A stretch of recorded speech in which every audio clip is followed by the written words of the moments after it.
Imagine waking up on a perfectly ordinary morning. The sun is rising.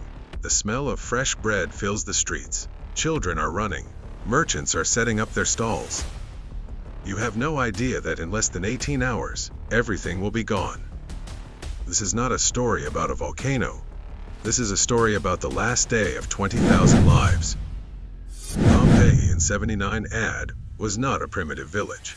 It was a thriving Roman city of 20,000 people, paved roads, running water, fast food restaurants called Thermopolia, a full amphitheater, political graffiti on the walls that archaeologists can still read today.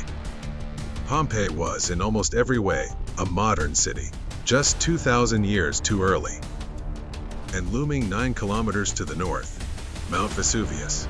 The Romans didn't even have a word for volcano. They called it simply the mountain.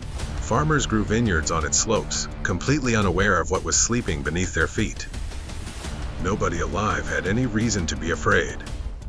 August 24th, 1 p.m., the mountain exploded. A column of superheated gas and ash shot 33 kilometers into the sky at over 600 kilometers per hour. The energy released was equivalent to 100,000 Hiroshima atomic bombs. In Pompeii, the sky turned dark, not gradually, but instantly. Ash began falling like gray snow, accumulating at 15 centimeters per hour. Many people went inside. They covered their mouths. They gathered their valuables. They waited, believing it would pass. It would not pass. Then at midnight, the eruption column collapsed. What followed destroyed Pompeii in minutes. A pyroclastic surge, a wall of superheated gas and debris traveling at 200 kilometers per hour and 300 degrees Celsius, exploded down the mountainside. For those still in the city, there was no warning, no escape, no time. It arrived in 4 minutes. Nothing survived it. The heat was so sudden and so extreme that bodies vaporized almost instantly. What remained were hollow cavities in the hardened ash, the exact shape of a human being in their final second of existence. In 1863, archaeologist Giuseppe Fiorelli filled those cavities with plaster. What emerged stopped the world.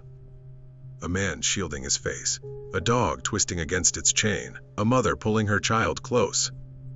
Not sculptures, not illustrations. The actual physical shape of real people, preserved by the very disaster that killed them, frozen in time, locked forever in their last moment on Earth. Pompeii was buried and forgotten for 1,500 years. When excavations finally began in 1748, what archaeologists found stunned the world. A city preserved in extraordinary detail. Food still on tables, color still on walls, wheel ruts still worn into the stone. Archaeologists are still digging today. As recently as 2023, new rooms and new human remains continue to emerge from the ash. But here's the thing that stays with you. When you look at those casts, really look at them, you don't see ancient people, you see yourself. Someone who woke up that morning with plans, with worries, with people they loved. Vesuvius is still active. 3 million people live in its eruption zone today. The mountain is still there, still watching, still waiting. Time locked Pompeii away. And time is still keeping its secrets.